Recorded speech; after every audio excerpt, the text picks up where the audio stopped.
ऐसी हालत है इस वक्त देश में कि जिनका शिक्षा से कोई संबंध नहीं है वो शिक्षा मंत्री, जिन्होंने कभी किचन में पैर नहीं रखा वो खाद्य मंत्री बने हुए। मतलब नहीं, वो खाद्य मंत्री होंगे क्यों? उनकी योग्यता ये है कि वो 10 दफा जेल में गए। समझ में नहीं आता, 10 दफा जेल में जाने से किसी को डॉक्टर बनाइएगा, 10 दफा जेल में जाने से कोई सर्जन बन जाएगा, लेकिन 10 दफा जेल में जाने से वो मंत्री बन सकता है। मंत्री क्या सबसे अयोग्य काम है? इसके लिए कोई योग्यता की जरूरत नहीं। इस वक्त हिंदुस्तान में अगर चपरासी भी होना हो तो एक विशेष योग्यता की जरूरत है, लेकिन प्रधानमंत्री भी मुल्क का होना हो तो किसी योग्यता की कोई जरूरत नहीं। सबसे अयोग्य काम जिसके लिए शिक्षित होने की, योग्य होने की, किसी तरह के विशेष ज्ञान की कोई जरूरत नहीं है, वो राजनीति। इसलिए राजनीति अशिक्षित, अयोग्य, जो कुछ भी ना कर सके, सब तरह से पंगु, बुद्धिहीन, उन सबका धंधा बन गया, उनका अड्डा वहां खड़ा हो गया। इससे मुल्क को बचाना पड़ेगा। आज अजीब हालत है, जो सोच सकते हैं, विचार सकते हैं, उनकी कोई आवाज नहीं।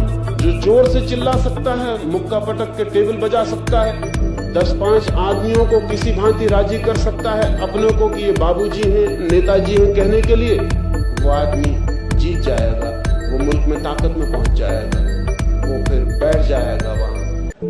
ऐसी हालत है इस वक्त देश में कि जिनका शिक्षा से कोई संबंध नहीं है वो शिक्षा मंत्री, जिन्होंने कभी किचन में पैर नहीं रखा वो खाद्य मंत्री बने हुए। मतलब नहीं, वो खाद्य मंत्री होंगे क्यों? उनकी योग्यता ये है कि वो 10 दफा जेल में गए।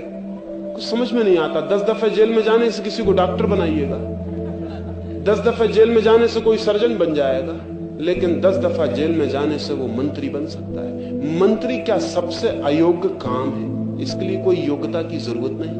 इस वक्त हिंदुस्तान में अगर चपरासी भी होना हो तो एक विशेष योग्यता की जरूरत है, लेकिन प्रधानमंत्री भी मुल्क का होना हो तो किसी योग्यता की कोई जरूरत नहीं।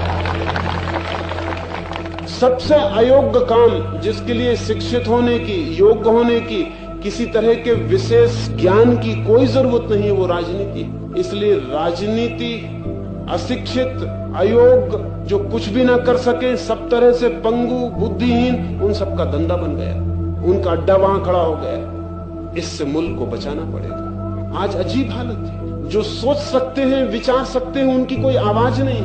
जो जोर से चिल्ला सकता है, मुक्का पटक के टेबल बजा सकता है, 10-5 आदमियों को किसी भांति राजी कर सकता है अपनों को कि ये बाबूजी हैं, नेताजी हैं कहने के लिए, वो आदमी जीत जाएगा, वो मुल्क में ताकत में पहुंच जाएगा, वो फिर बैठ जाएगा वहां।